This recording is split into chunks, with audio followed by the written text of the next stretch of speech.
राजभाषा साहित्य में आपका स्वागत है। माला वर्मा जी के कहानी संग्रह नयनतारा के अध्याय 9 1 किलो आम का कहानी पाठ करेंगे। तो आइए शुरुआत करते हैं। 3-4 बार कॉल बेल बजाया लेकिन दरवाज़ा किसी ने नहीं खोला। मुझे गुस्सा आ रहा था। ये कौन सा तरीका है? डॉक्टर को बुला लिया और अब दरवाज़ा नहीं खोल रहे हैं। फिर सोचा ऐसा तो नहीं कि मरीज ये कहीं सीरियस हो गया हो और घर के सभी लोग उसी में बिजी हो। लेकिन सीरियस होने वाली कोई बात न थी। जिस भद्र आदमी का फ़ोन आया था उन्हें इसके पहले कई बार देख चुका हूँ और वे बड़े दिलदार आदमी हैं। डायबिटीज़ और ब्लड प्रेशर के मरीज हैं। थोड़ा अप डाउन तो लगा ही रहेगा। पेशेंट ये मिस्टर तालुकदार हैं जो अभी ये रिटायर हो चुके हैं। पुराने परिचय है, गाहे बहाए मुझे बुला लेते हैं। इनका फैमिली डॉक्टर ही समझ लीजिए। परिवार में किसी को कुछ हुआ तो फ़ोन आ जाता है।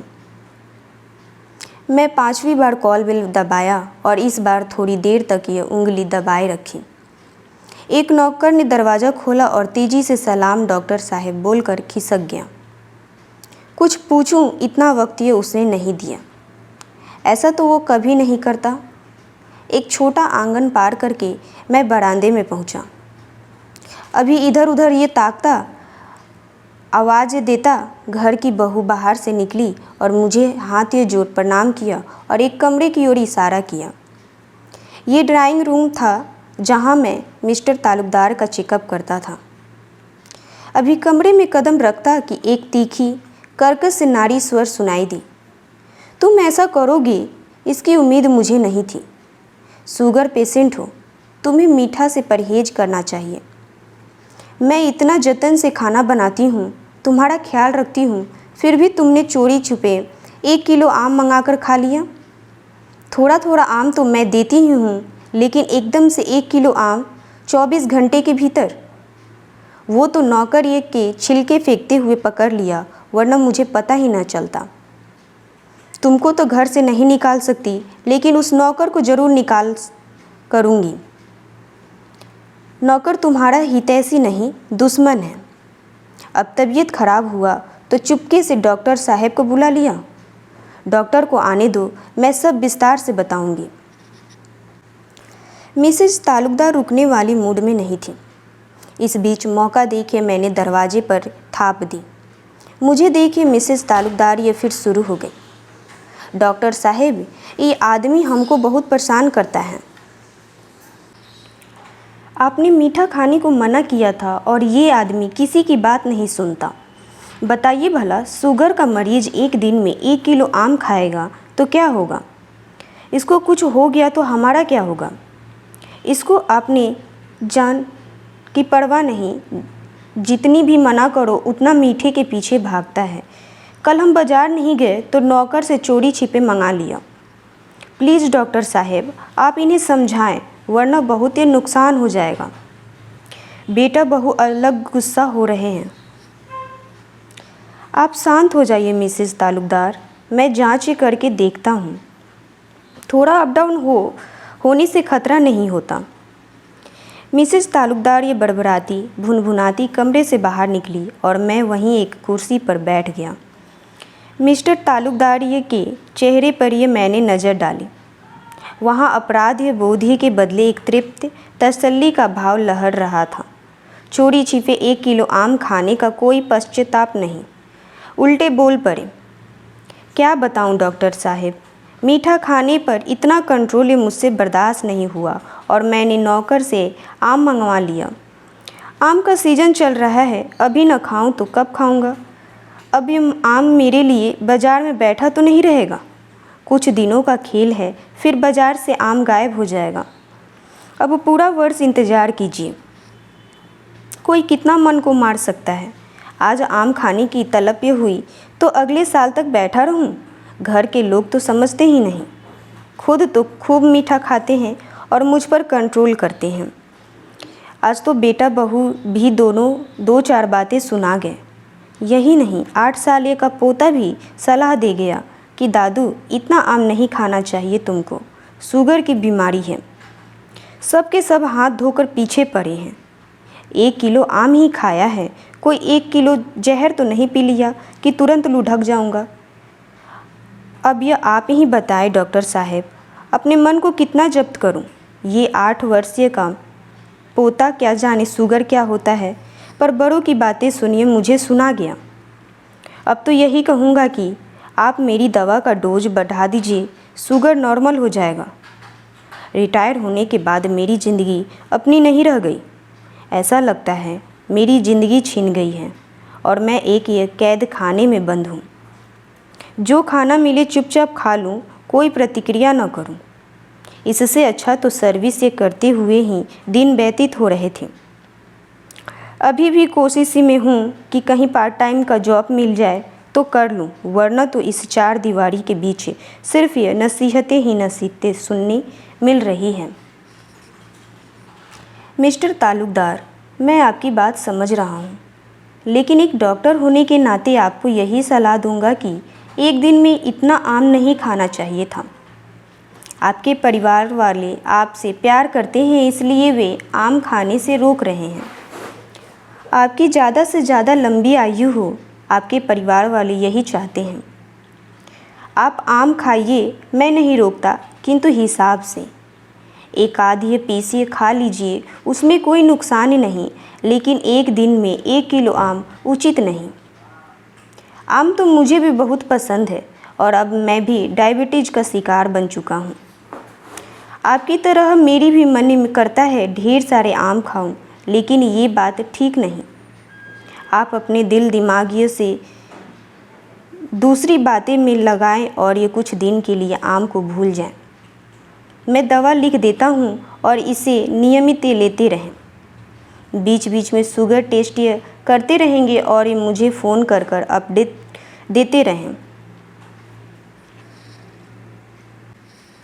मिस्टर तालुकदार ने मेरी हाँ में हाँ मिलाया और मेरा फीस पकड़ाते हुए कह उठे, कोशिश करूँगा कि मीठा न खाऊं, लेकिन ये रहा नहीं जाता।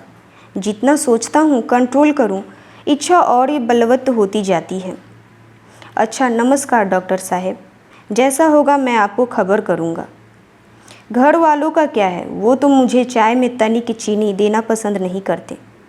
ऐसी फीकी चाय और ऐसी फीकी ज़िंदगी से तो अच्छा है। मैंने उन्हें तसल्ली दी और ये आंगन पार करके गेट तक पहुंचा। सोचा कहीं नौकर दिखे तो समझाऊंगा, मना करूंगा कि चोरी छिपे मीठा आम न खिलाया करें, किंतु वो कहीं नज़र ही नहीं आया। अलबत्ता मिसेज जी तालुकदार मुझे छोड़ने गेट तक आई और पति को लेकर चिंता व्यक्त किया, जो स्वाभाविक था। मैंने उन्हें धीरज बधाया और ये जब ज़रूरत हो फ़ोन करने को कहा। मिस्टर तालुकदार की उम्र 76 वर्ष है। काफ़ी हैंडसम और अच्छे इंसान हैं। अच्छी भली नौकरी की और अब रिटायर जीवन जी रहे हैं, लेकिन ये वहीं थोड़ी जिद्दी की खान पीना अच्छे से हो, उसमें कमी न हो, और इसी भोजन प्रिय होने के चलते वे बेचारे शुगर की बीमारी से धर दबोचा। पिछले 10 वर्षों के पीड़ित है, पर खाने में परहेज उन्हें तनिक पसंद नहीं।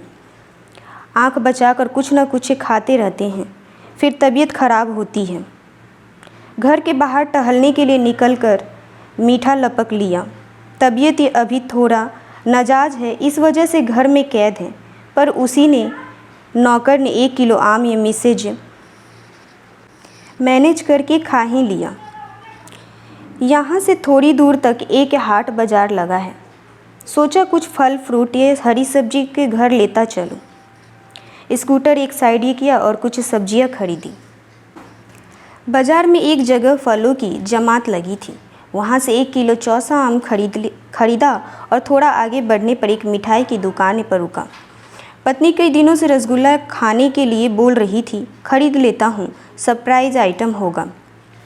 मिठाई की दुकान पर अभी स्कूटर ये खड़ा ही किया था कि मिस्टर तालुकदार का नौकर ये दिखा, जो एक पैकेट में कुछ ये छिपाता हुआ तेज़ी से आगे निकला। मैंने उसे रोका और पूछा, मिठाई खरीदी है क्या? किसके लिए? मुझे संदेह हुआ। नौकर बेचारा थरथरा उठा, धीमी आवाज़ में कहने लगा, बड़े साहबिये ने कुछ रसगुल्ले चोरी छिपे मंगाया है। आमे की छिलके काटने खिलाने में पकड़े जाने का डर है। मिठाई में खतरा नहीं, जब मर्जी गप से उठाकर मुंह में धर लीजिए। डॉक्टर साहब, ये मैं बड़े साहब को मना करता हूँ मीठा खाने से, पर वे नहीं मानते। मना करने पर बोलते हैं मेरी ज़िंदगी अब ज़्यादा दिनों की नहीं है। मेरी खाने की इच्छा तू ही पूरा कर, वरना मरने के बाद मेरी अतृप्त आत्मा भूति बनकर तेरी सताएगी और यह तुझे चैन से बैठने नहीं देगी। क्या करूं डॉक्टर साहब, बड़ा मोह लगता है। मीठा खाने के लिए मेरे सामने बच्चों की तरह गिड़गिड़ाते हैं, फिर मुझे रहा नहीं जाता। जानता हूँ मैं पाप का भागी बन रहा हूँ, पर जो भी सज़ा मिले सह लूँगा। बड़े साहब ये कितने दिन जिंदा रहेंगे कौन जानता है, पर अतृप्ति के साथ ये क्यों जिए। इससे अच्छा तो तृप्त होकर मरे। घर में इतने लोग ये के होते हुए भी मुझसे बहुत ज़्यादा जुड़े हुए हैं। पिछले 40 वर्षों के इनके घर, इनके दुख सुख, बच्चों की पढ़ाई, परवरिश, ये शादी ब्याह में जुड़ा रहा हूँ। पूरा परिवार मुझसे अपने घर का सदस्य समझता है।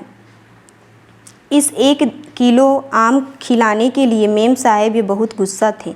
मुझे घर से बाहर निकालने की धमकी भी देती रही, पर मुझे पता है वो निकालेंगी नहीं। और पूरा 1 किलो आम कहाँ खा पाए थे। एक आधी तो मुझे थमा दिया था।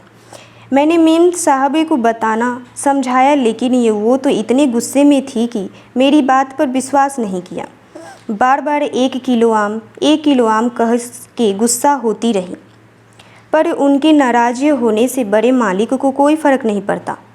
वे मुझे बुलाकर अगले सिक्म की तैयारी करते। मैं उन्हें अपने तरीके से समझाता हूँ, पर वो मुझे अपनी दलीलें देकर चुप करा देते हैं।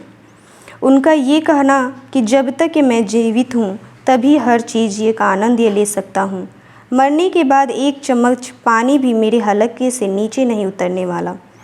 सो आज ये खा पी लूँ, कल किसने देखा है। ये घर वाले मुझे अपने बंधन में रखना चाहते हैं और मैं उन सब के बंधन को तोड़ आकाश में विचरना चाहता हूँ। सारी जीवन अपनी मर्जी, अपनी इच्छा से जिया और अब अंतिम प्रहर इस कदम ये चौसकी। अच्छा लगता है डॉक्टर साहब, अभी मुझे साग या सब्जी अच्छा चलता हूँ डॉक्टर साहब, अभी मुझे साग भाजी भी खरीदनी है। मेम साहब ये मेरा इंतज़ार कर रही होंगी। देरी हो तो मुझे डांट पड़ेगी। रसोई में ढेरों काम भी है। 55 वर्षीय नौकर ये जो अपनी अब तक की ज़िंदगी इस घर में खपा दिया था, बड़ा ही सरल मृदुल स्वभाव का इंसान है। एक बार इसने इस घर में प्रवेश क्या किया, इस परिवार का होकर रह गया। इसका अपना घर ये भी बहुत ही करीब है, इसलिए इसे ये अतिरिक्त सुविधा मिली है। तालुकदार परिवार है जो बंगाली किंतु बिहार में वर्षों रहने के बाद ये इनकी इच्छा हिंदी बोलती है। यहाँ तक कि वे आपस में भी बंगाल से ज़्यादा हिंदी ही बात करते हैं। सच ये अपनी क्रेडिट है, जहाँ रह गए वहीं बस गए। खैर, मैंने झोला उठाया और स्कूटर ये किया। रास्ते भर जब तक कि मेरा घर नहीं आ गया, मिस्टर तालुकदार को याद करता ही सोचता रहा, अगर ईश्वर ने सभी कुछ गाढ़ा है तो फिर इतनी सारी बीमारियों को किसने तैयार किया। अगर ईश्वर ने इंसान बनाया तो उसे इत्मीनान से जीने का हक क्यों नहीं दिया। फलों में, मिठाइयों में, अन्य ऐसी ढेरों खाद्य सामग्रियां हैं जो इंसान खाते हैं। उनमें ऐसा कौन सा जहरीला तत्व भर दिया है कि वो बहुत स्वादिष्ट, परोपकारी होते हुए भी कभी कभी जानलेवा बन जाता है। इंसान बनाया है तो बीमारियां न देता। हर किसी को एक ही जीवन मिलता है, किंतु वो हर वक्त ये तलवार के धारिये पर ये चलने का क्यों मजबूर है।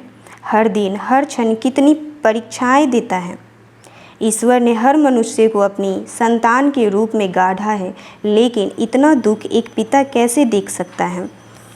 मुझे मिस्टर तालुकदार का चेहरा याद आता रहा, जो मिठाई खाने को तरस रहे थे, यहाँ तक कि खासकर मरने की इच्छा भी रखे हैं। इस घटना को लेकर मेरे मन में द्वंद्व चल रहा था। इंसान को अपनी एक ज़िंदगी में इतना उतार चढ़ाव क्यों झेलना पड़ता है? उसकी अपनी ज़िंदगी अपनी मर्जी से नहीं गुजर सकता? ये खाद्य वस्तुएं किसी के लिए अमृत तो किसी के लिए जहर कैसे बन जाती है? जीवन एक और ये इतने प्रचंड। प्रभु का अगर यही समीकरण है तो फिर धरती पर इंसानों की उत्पत्ति ही क्यों है? मैं एक डॉक्टर हूँ, हर घर में तकलीफ़ दिखती है। हे